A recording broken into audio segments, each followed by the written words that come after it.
사람의 몸에는 때가 생겨납니다. 밖에 나가서 땀 흘려 일하지 않아도 자연스럽게 사람의 몸은 때가 만들어집니다. 자, 그러면은 사우나 온탕에 푹 담갔다가 밀면, 이틀이 타올로 밀면 깨끗하게 됩니다.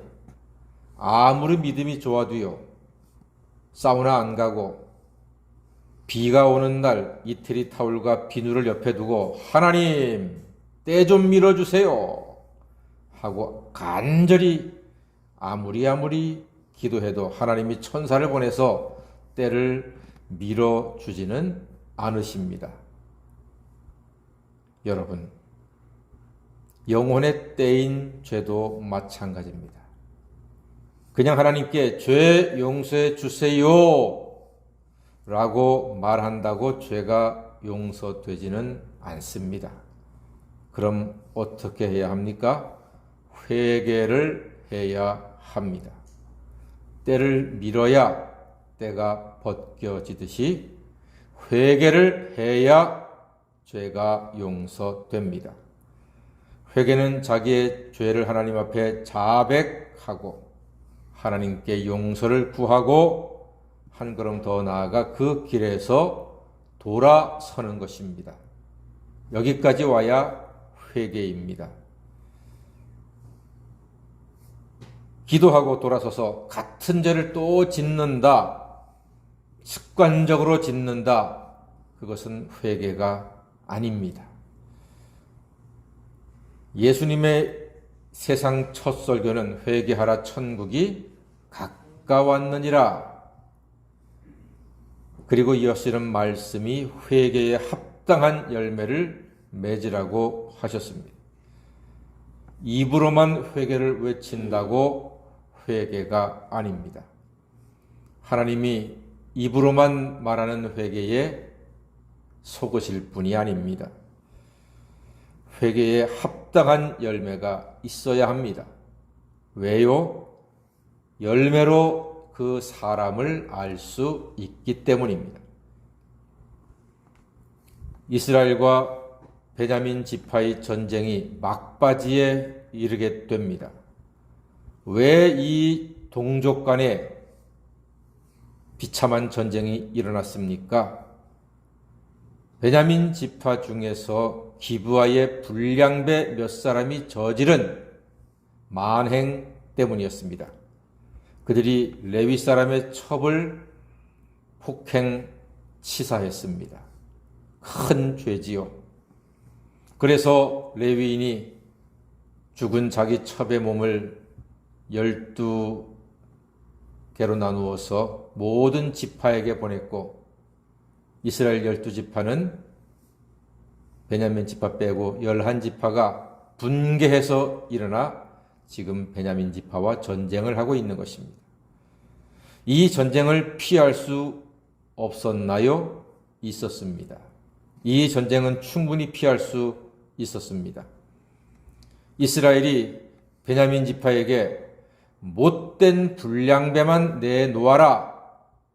조사해서 수사해서 이 못된 짓 한 몇 사람만 내놓아라. 그러면 우리가 전쟁하지 않을 수 있다. 이렇게 말했지만 베냐민 지파 사람들은 거절했습니다.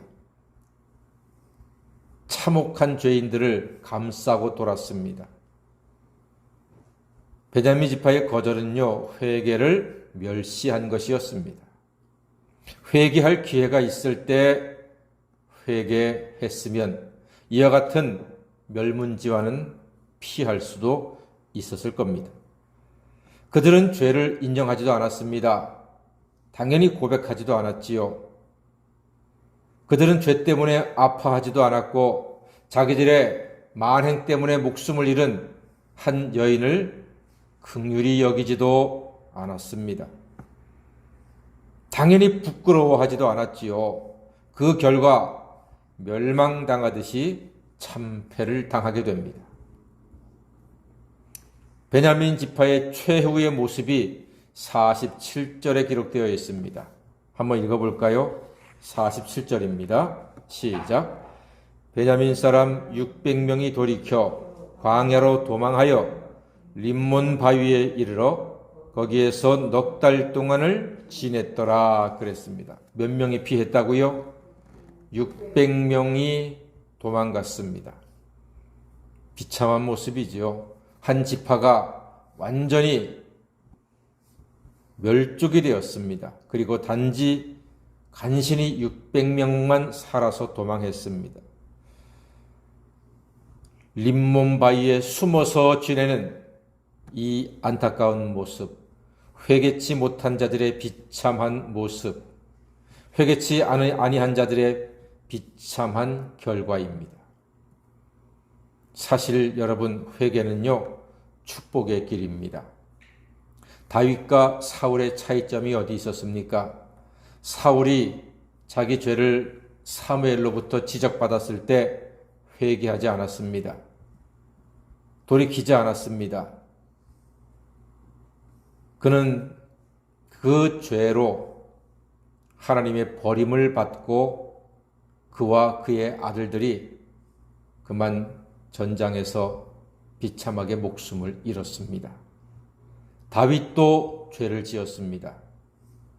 다윗은 아주 파렴치한 죄를 지었습니다.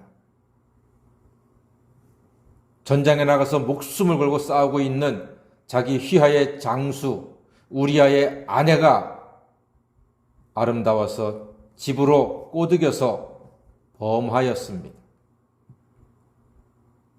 그 여인이 임신하자 우리아를 가장 치열한 전쟁터로 앞장 세워서 죽게 했습니다. 살인 교사나 다름없습니다. 살인죄, 간음죄, 큰 죄를 지었습니다. 그러나 다윗은 그 범죄 후에 나단 선지자로부터 자기의 죄를 지적받은 후에 자기가 얼마나 한심한 죄를, 기가 막힌 죄를, 못된 죄를 지었다는 사실을 깨닫고 인정을 하고 하나님 앞에 통회 자복을 합니다. 성경에 이르기를 그의 회개의 눈물이 그의 침상을 띄었다고 했습니다.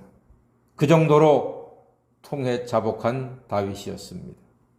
하나님은 그 다윗을 용서하시고 그에게 놀라운 은혜를 허락하셨습니다.